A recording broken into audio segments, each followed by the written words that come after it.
Kanonye mbifurize igitondo cyiza, igitondo cy'umugisha, kuri utwuma amasaha ya mu gitondo, igitondo cy'umugisha, kuri utwuma amasaha ya nimugoroba, igitondo cy'umugisha kuri utwuma amasaha yo ku gicamunsi, biraza guterwa n'ukuntu ingengabihe yawe ihagaze. Hano mu Rwanda turi mu gitondo cyo ku itariki zigera rwose nyamuneka kuri 7 z'ukwa gatandatu 2025 muri rusange. Birumvikana rero tuba tugarutse mu cyitwa amakuru, tuba tugarutse mu cyitwa imiripuko.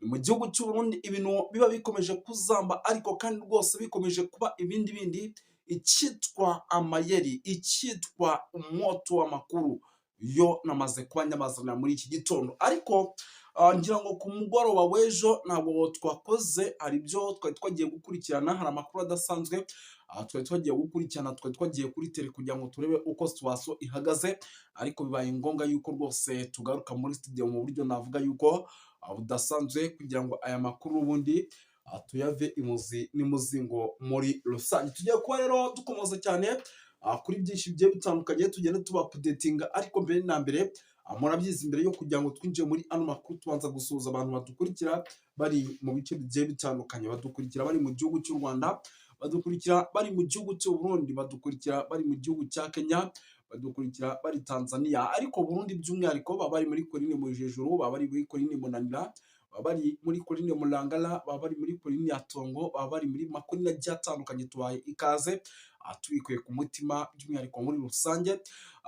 Badukurikira bari mu bice rero bigiye bitandukanye mu buryo mwese cyangwa ubundi, tubaye ikaze. Ariko kandi rwose nyamuneka bakunzi rwose ba TV Duniani Kote, bari South Africa, bari hirya no hino ku isi, mu mugabane w'Uburayi, za United Kingdom, bari Amerika, bari mu Bubiligi ndetse no mu Bufaransa, bari hirya no hino ku isi. Mbere na mbere turahera kuri operation idasanzwe, navuga yuko ari imwe muri operation ikomeje kugenda inagarukwaho n'ibitangazamakuru bigiye bitandukanye hariya mu gihugu cy'u Burundi, icyitwa FDLR zikomeje gukora amahano mu masaha y'ijoro.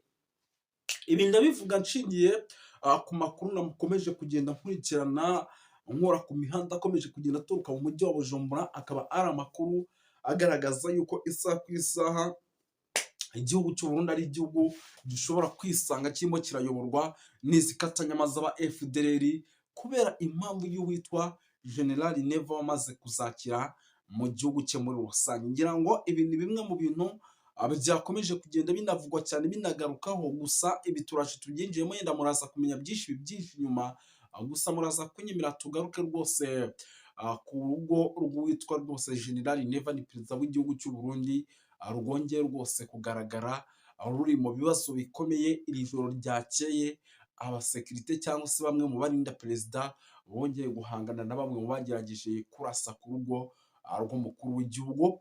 Turaza kubikomozaho, turaza kugaruka by'umwihariko Bujumbura ku kibuga cy'indege, turebere hamwe amwe mu ma operasiyo akomeje gusubizwa inyuma mu masaha rwose ya nijoro cyangwa se y'umugoroba, nabyo turebe ese ni bandi bari gusubizwa inyuma, bimeze bite.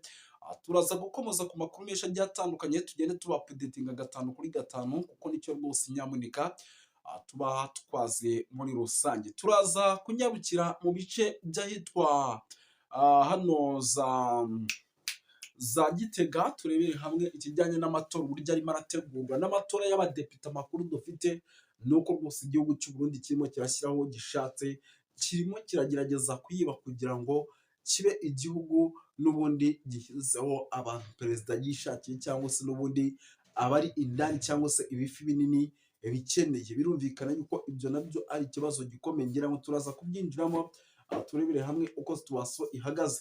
Turaza kwinjira mu bice bigiye bitandukanye, by'umwihariko tugende tuba updatinga 5 kuri 5. Turaza kugaruka ku makuru menshi agiye atandukanye, tugende tubabwira uko situation ihagaze. Wowe utari wakora subscribe, icyo usabwa rero ni iki? No gupyona kuri sabone kugira ngo amakuru arebana n'umutekano, politiki na diplomasi tujye tugenda tuyabavira imuzi n'imuzingo. Turaza by'umwihariko gukomoza kuri byinshi cyane bigiye bitandukanye, tugende tuba updatinga, ariko muraza no kunyemerera, hari inkuru irebana n'umutekano, politiki na diplomasi namaze kumenya.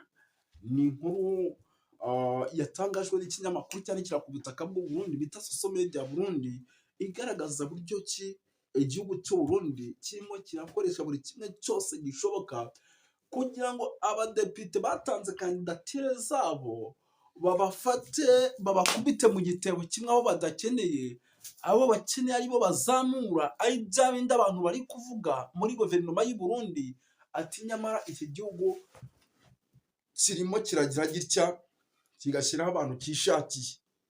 Bayidawe kirimo kiragira gutya kigashyiraho abantu kishakiye. Ngira ngo ibyo byose nibyo turi bugende twinjiramo dukomoza tuva imuzi n'imuzingo twapudetinga abantu 5 kuri 5. Utari wakora subscribe rero nyamuneka yikore. Reka duhite tuninjira muri ano makuru. Ndabona amasaha rwose nyamuneka yatangiye kugenda atugera amajanja, natwe reka duhite twirukanka. By'umwihariko tugaruke gato ariko ku kijyanye n'aba bayobozi barimo baratorwa. Ni bamwe mu bayobozi navuga yuko batangiye kugenda bagarukwaho ku bitangazamakuru bigiye bitandukanye. Ubwo iyo nkuru yongeye no kwinjiramo nyirangirize rimwe, ndetse amakuru akanavuga yuko aba bayobozi barimo baratorwa mu gihugu cy'u Burundi ari bamwe mu bayobozi n'ubundi bagomba kuba bafite igihugu mu mwaka w'ibihumbi 2027. Urumva ubwo abariho bagomba kwegura. Amakuru rero dufite aba badepite cyangwa se aba barimo baratorwa muri ibi bihe nuko n'ubundi kuba ukunzwe n'abaturage cyangwa se kuba ukunzwe n'abayobozi atari byo birimo biragushyiraho. Ni ukuvuga ngo igihugu cy'u Burundi gifite ukuntu cyamaze gukoloniza abaturage ku buryo niyo batanga kandidatire iki gihugu gishyiraho bagishatse. Ntabwo bavuga bati kanaka turamushyiraho kuko ashoboye. Uri gutanga kandidatire cyangwa se mu batanze kandidatire bakari witwa Juvenal Neva Kare bakavuga ati njye nkeneye aba, nibo nkeneye ko twaba turi kumwe, kandi ibi arabikora atazi nimba nawe azagezayo, kuko nimba bamaze kumuzisha kudeta zenga imwe, ni ibintu bigaragaza neza yuko isaha ku isaha bashobora kumukindura. Ubwo rero rwose nyamuneka ibi byose umuntu yabireba ukabona ko rwose ibintu ari hatari, ukabona ko ibintu ari hatari, ukabona ko ibintu ari hatari. Reka iyi ngingo tuyiveho by'umwihariko twikomereze yenda ku buhanga bw'ibyuma bazi no kuma kutuzi. Tugaruke gatoya ku kijyanye no kuba by'umwihariko mu bice byano, kuko n'ubundi kuba ibyo n'ubundi bw'inkuru yamaze gutambuka. Tugaruke gatoya ko mu gihugu cy'u Burundi n'ubundi mu bice bigiye bitandukanye hakomeje kugenda hagaragara icyo nakwita nk'umutekano muke, ariko ibintu turaza kubivuga duhereye mu mujyi wa Bujumbura. Ibintu turaza kubivuga duhereye mu mujyi wa Bujumbura kuko niho hantu navuga yuko uyu mutekano muke iyo ugaragaye uhera. Mu mujyi wa Bujumbura, mu mujyi wa Bujumbura ubu tuvugana ukomeje kugenda ugaragaramo umutekano muke, ariko ibi ngibi bikaba mu masaha y'ijoro. Ibi bikaba mu masaha y'ijoro. By the way, banze nko ku mazi suri gato.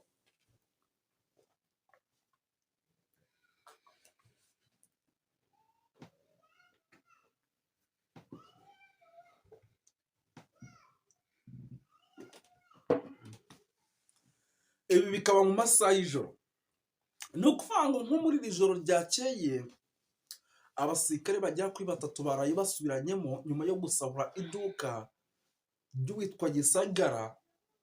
Iri ngo baripakiye kugeza aho bazana imodoka bakaripakira, ariko bigeze ngo iyo byagombaga kujya, ni amakuru rwose angezeho tuvugana, kugabana biza kumvikana kuko n'ubundi bagombaga kubigurisha undi mukire. Aba rero baje gutunga n'imbunda n'ubundi bahita barasana, ariko wareba ugasanga n'ubundi ibikorwa by'ubugizi bwa nabi ni bwa bugegera FDR irimo iragenda itoza by'umwihariko bamwe mu gihugu cy'u Burundi. Ubu turi by the way ugegera rwose ku buryo abagaragarira buri wese. Ubwo rero rwose ibyo nabyo ni bimwe mu bintu nakomeje kugenda nkurikirana, mbona ni igihugu gifite umutekano. Nk'uko ku kibuga cy'indege ntabwo bushobora kwira hatumvikanye amasasu. ibaza umujyi mukuru munini nk'uriya nka Bujumbura, ikibuga cy'indege kiri international ntabwo bushobora kwira hatumvikanyeho amasasu. Ibyo byose ni bimwe mu bintu nyine navuga yuko biba byateza ikibazo gikomeye cyane. Hari umuvandimwe hano wanyohereje ubutumwa aranyandikira ati bwana Moses ati ndagukurikira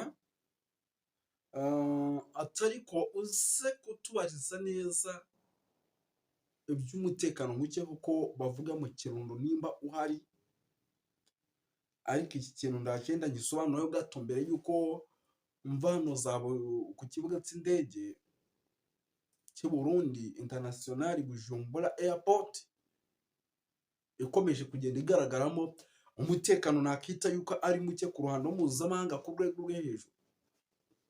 Kandi umutekano muke iyo watangiye kugaragara mu bice nk'ibi haba harimo ikibazo by the way, haba harimo ikibazo kandi gikomeye.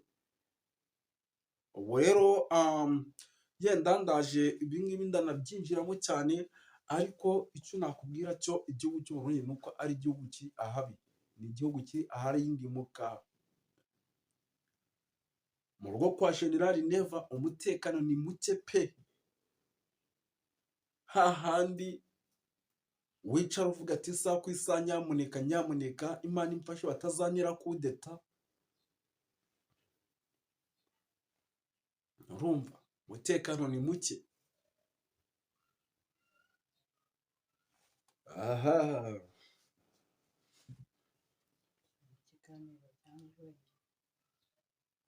umutekano ni muke kwa General Neva.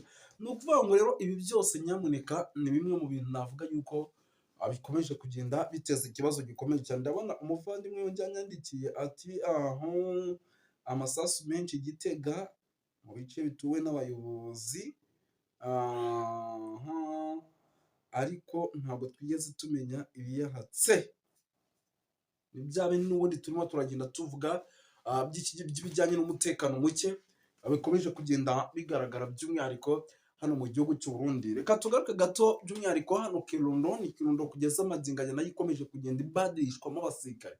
Impamvu bari kubadirishwamo abasirikare ngo baragira ngo ahangaha hataba ubugambanyi, hamara kuba ubugambanyi ya Red Tabara tujya tuvuga nayo ikaba yaprofita, kandi ni ibintu biba byumvikana. Haramutse habayeho ubugambanyi Red Tabara yaprofita, kandi ubugambanyi bushobora gukorwa na bamwe mu ngabo z'u Burundi bacunga umutekano aho ngaho.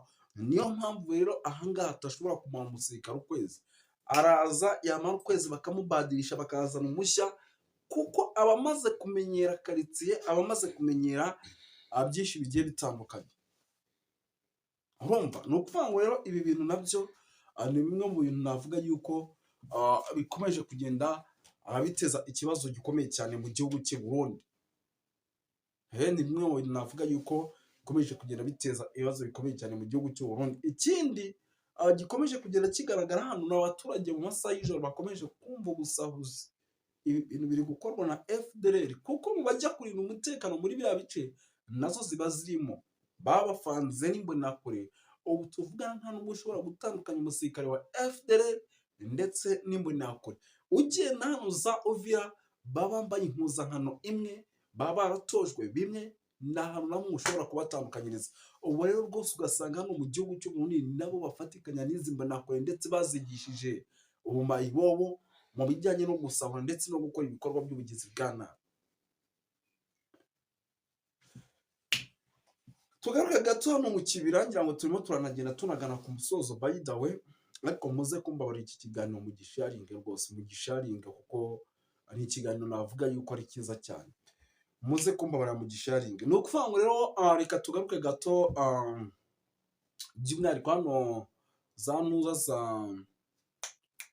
za Kibira. Ni Kibira nayo kugeza amagingo navuga yuko ikomeje kugenda igaragaramo byinshi bigiye bitandukanye. Haciye iminsi inkuba zidakubita, tutwumva ngo umusirikare yapfuye mu Kibira, tutumva ngo hashobora kuba hagabwa ibitero na Adoyi, ariko n'ubundi ubwo medira mipango isaha ku isaha n'ubundi bahora biteguye yuko bashobora kunyagirwa n'imvura irimo inkuba n'amashayi menshi. Ubwo rero rwose niyo mpamvu usanga nubwo rwose hano haba hamaze igihe hatavugiye amasasu, ariko baba bamufashe gutya muri target ku mbarutso, kugira ngo barebe ese aduyi koko ashobora kwataka.